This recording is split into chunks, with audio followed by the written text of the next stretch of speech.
Olá, gente, como estão? Eu verdadeiramente desejo que estejam todos bem, todos em segurança. Eu me chamo Juliana, eu sou uma das trabalhadoras desta casa de amor e caridade chamada Quinta de Luz. Pertenço ao corpo mediúnico deste espaço há alguns anos e com muita alegria venho me disponibilizar a estarmos em um diálogo. Sei que é um diálogo um pouco estranho, porque é um vídeo. Mas você pode mandar as suas mensagens, comentar no fim do vídeo, enviar e-mail para o nosso corpo dirigente, porque estamos a serviço. Estamos trabalhando para melhor atender a todos vocês e com todos os recursos que podemos lançar mão neste momento, não é? Para que a gente não deixe de sentir, de experimentar, de verdadeiramente vivenciar todo o acolhimento que a nossa casa física nos proporciona. Esse momento desafiador que estamos vivendo tem nos proposto soluções criativas. Venho conversar com vocês sobre um conteúdo que provavelmente perpassa a você que está assistindo esse vídeo, que são as nossas relações familiares, né? Mesmo que eu não esteja diante ou não esteja na mesma casa que os meus pais, que os meus filhos, que os meus familiares, eu os tenho. Mas hoje vou falar principalmente com quem está sob o mesmo teto, com quem está dentro do mesmo barco. Recentemente eu ouvi uma fala numa dessas tantas lives que a gente tem assistido, que a gente tem acessado durante esse período de isolamento social, em que eu ouvi algo do tipo assim: estamos no mesmo barco. E a pessoa falou assim: não acho que estamos no mesmo barco. Estamos sob o mesmo mar. Estamos sob a mesma tempestade. Não sob o mesmo barco. E fez muito sentido para mim quando eu ouvi isso, porque de fato sabemos que tem pessoas que estão em canoas, não é? Em barcos muito pequenos, muito frágeis.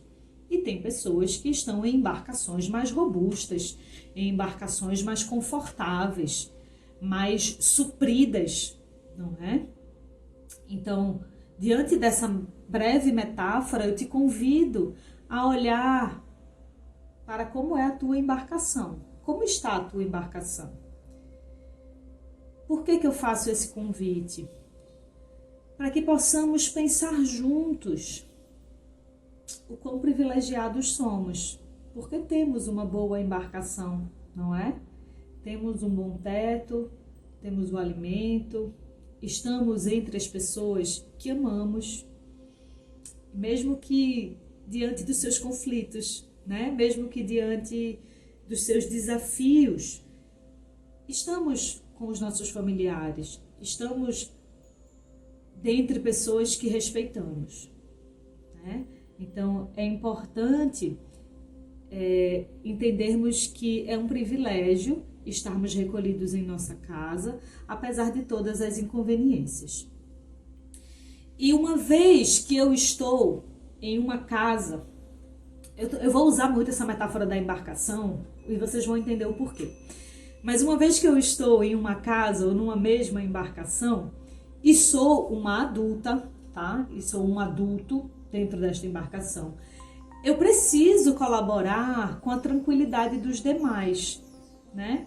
Porque é óbvio que todos nós estamos experimentando oscilações.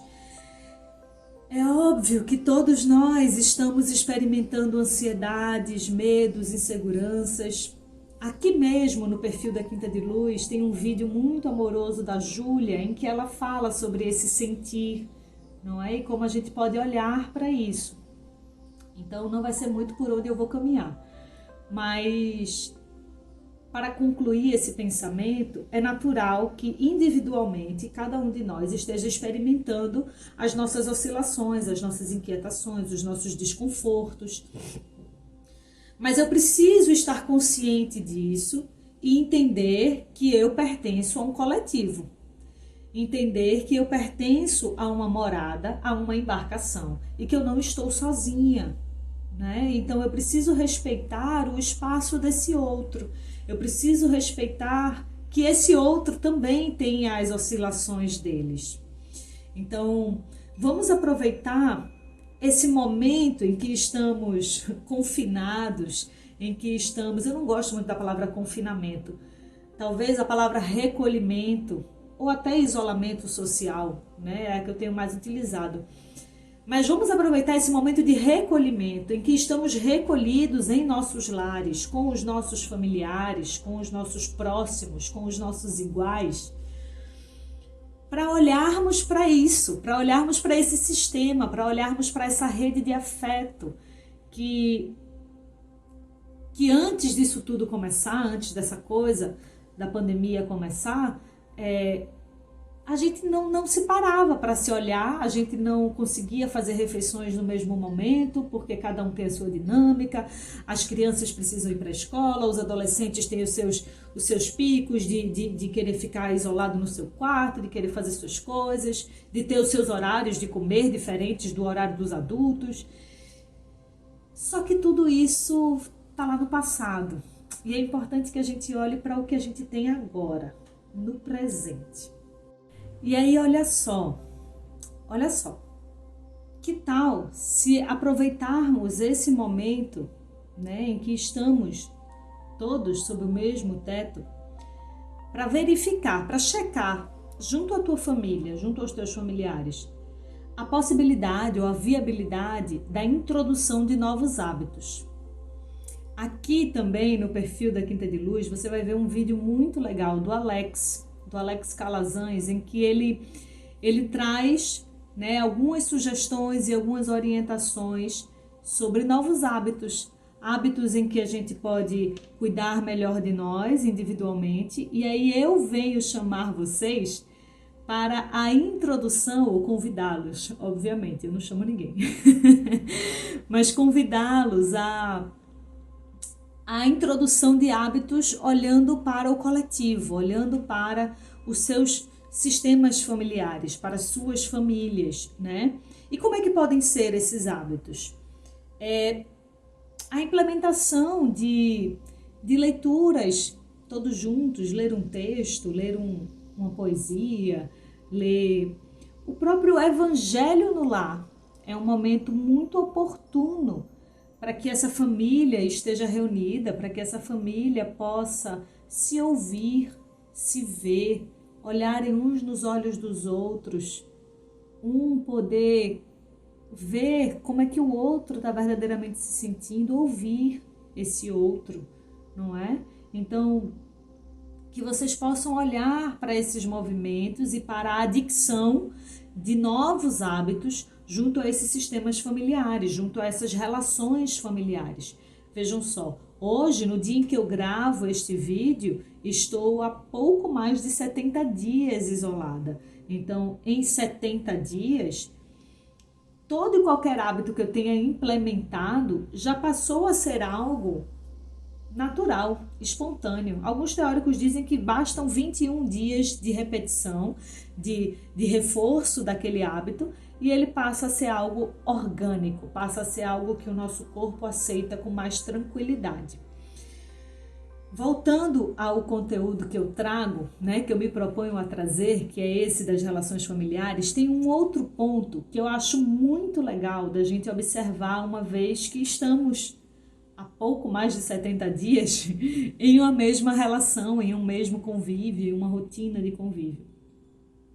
Sei dos desgastes, né? Acredito nos conflitos que possam estar existindo, mas eles sinalizam um movimento que é muito orgânico, que é muito natural dos nossos sistemas familiares, e não só dos nossos sistemas familiares, que é um movimento de sístole e diástole. Sabe o nosso coração? Que pulsa. Então ele tem o movimento da sístole, que é um movimento de retração, de recolhimento, né? De força, enfim. E o movimento de sístole, de diástole, perdão. Sístole, diástole. né? Diástole sendo o relaxamento, a expansão, né?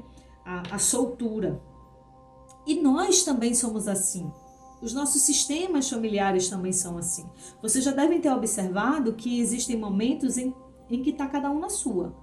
Cada um no seu canto, cada um ali ouvindo sua música, dormindo, estudando, lendo, cozinhando. E existem momentos em que estão todos juntos.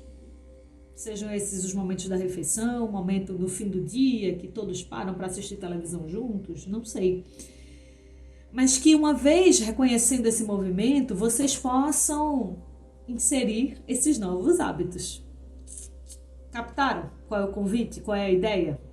Então, te convido verdadeiramente a você avaliar como é que está o teu sistema, como é que está a tua embarcação nesse momento. E aí eu vou trazer para vocês agora uma metáfora muito especial que eu ouvi no começo dessa coisa do isolamento. Foi lá em abril. É estranho falar assim, né? Mas lá em meados de abril, eu assisti a um vídeo, a uma live do professor Leandro Carnal. O professor Leandro Carnal é um filósofo brasileiro, um filósofo contemporâneo, e ele traz algumas considerações que eu julgo muito pertinentes. Mas o que eu quero compartilhar com vocês é uma metáfora que o professor Leandro Carnal fez, em que ele falava algo assim. Me perdoem se eu baixar o olhar, porque eu tenho uma fila aqui, tá, gente? É só para para estarmos juntos e estar um pouco mais afinado. Entendendo que pertencemos a uma mesma embarcação, entendendo que estamos juntos nessa embarcação, toda embarcação tem o seu comandante. E quando, em um momento de crise, em um momento de mares bravos, né, em momentos de tempestade, o comandante, ou espera-se que o comandante seja a pessoa mais tranquila da embarcação, porque ele precisará tomar decisões, ele precisará acionar a sua equipe de bordo, não é assim?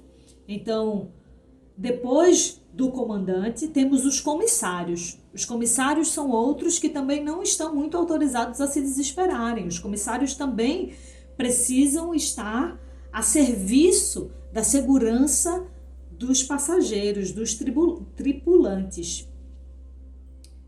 E por fim, temos os tripulantes. Esses sim estarão desesperados, porque estes não foram treinados. Os tripulantes não passaram por um treinamento, não é? Para momentos de crise, momentos de turbulência, momentos de tempestades. E aí, eu tenho a impressão que em sua casa há uma chance muito grande de você ser esse comandante ou esta comandante.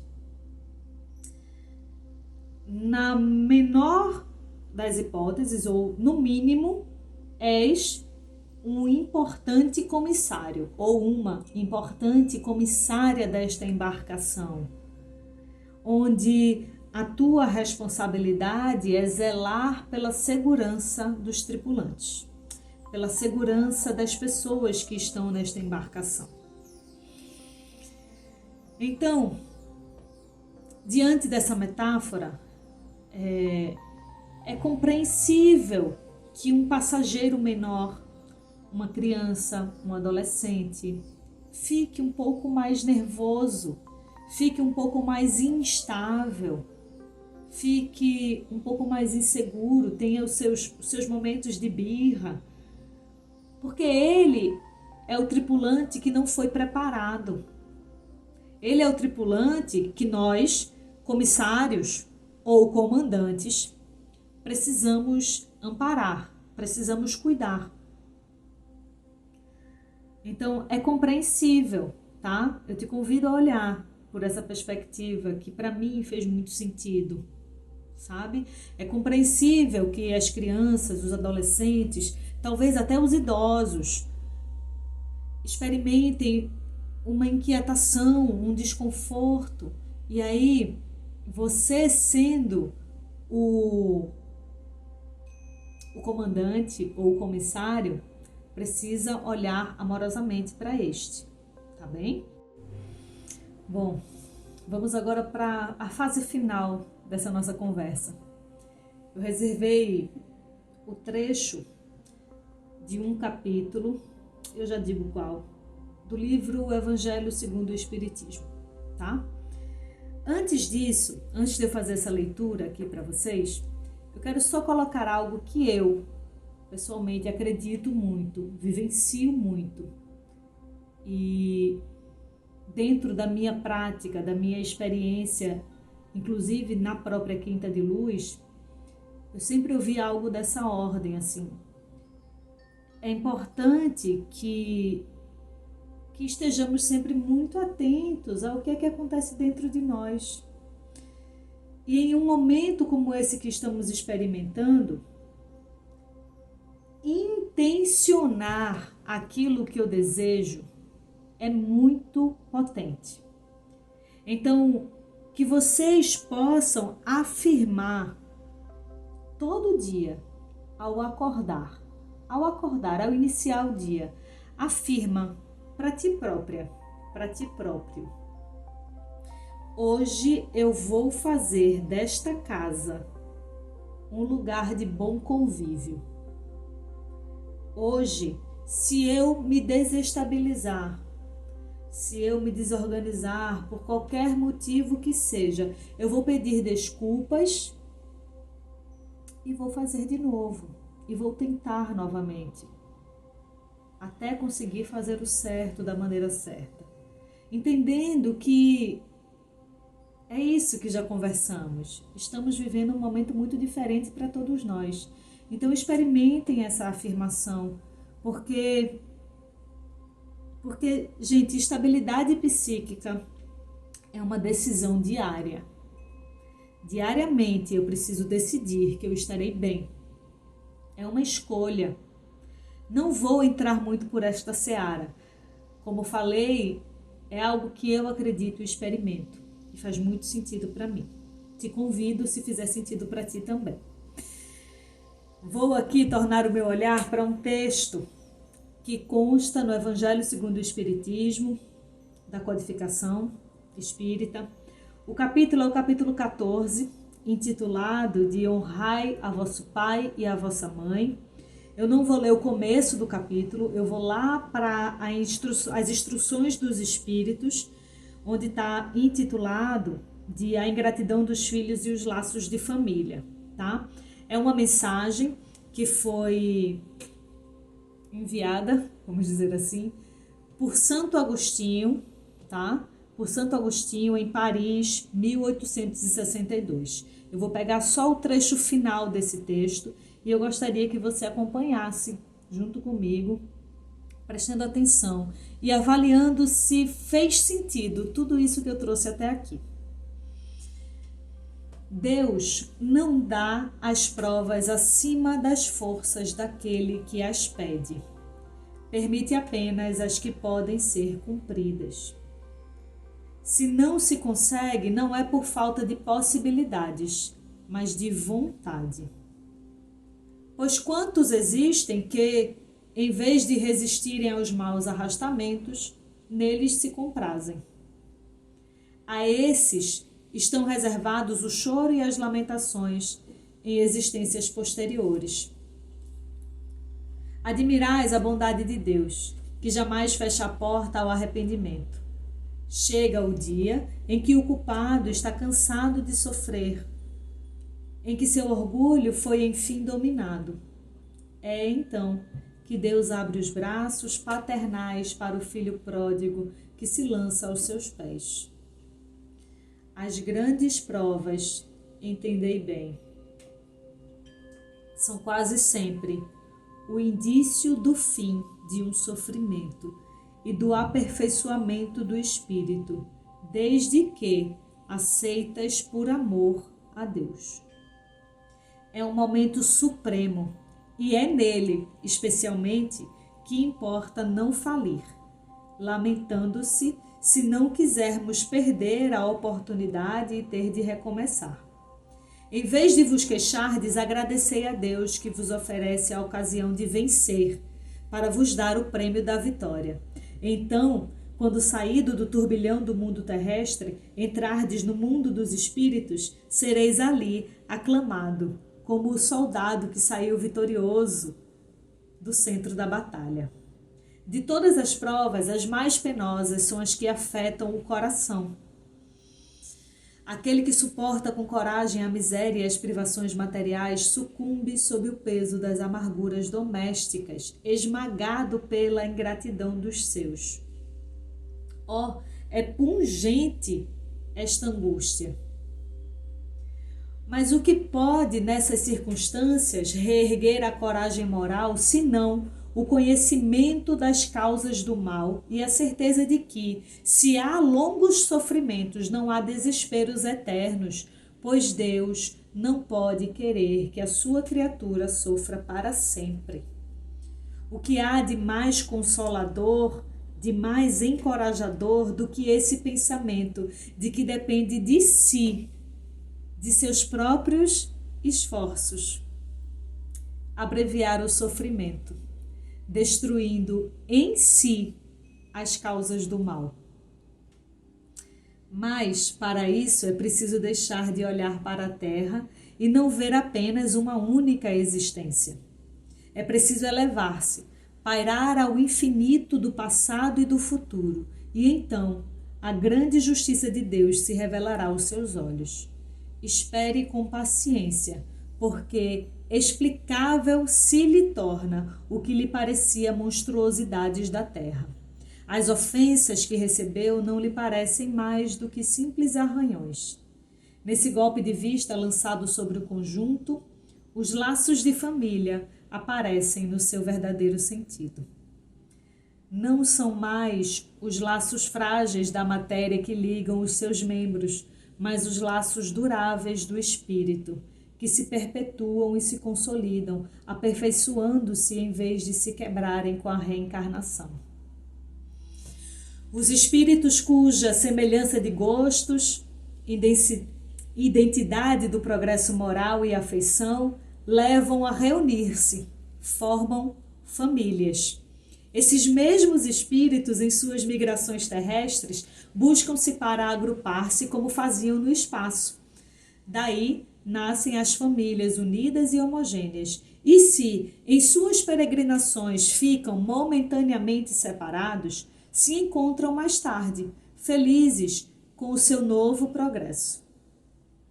Mas, como não devem trabalhar apenas para si mesmos, Deus permite que espíritos menos avançados venham encarnar-se entre eles, para aurirem bons conselhos e bons exemplos, no interesse de sua própria evolução. Eles causam, muitas vezes, perturbações no meio, mas aí está a prova. Essa é a tarefa. Acolhei-os, pois, como irmãos. Vinde em sua ajuda. E mais tarde, no mundo dos espíritos, a família se felicitará por haver salvo do naufrágio os que, por sua vez, poderão salvar outros. Eu agradeço a tua paciência em ter assistido o vídeo até aqui. Reforço o nosso intento enquanto Quinta de Luz por estarmos em assistência, estarmos a serviço desta obra de amor e caridade do amado Mestre.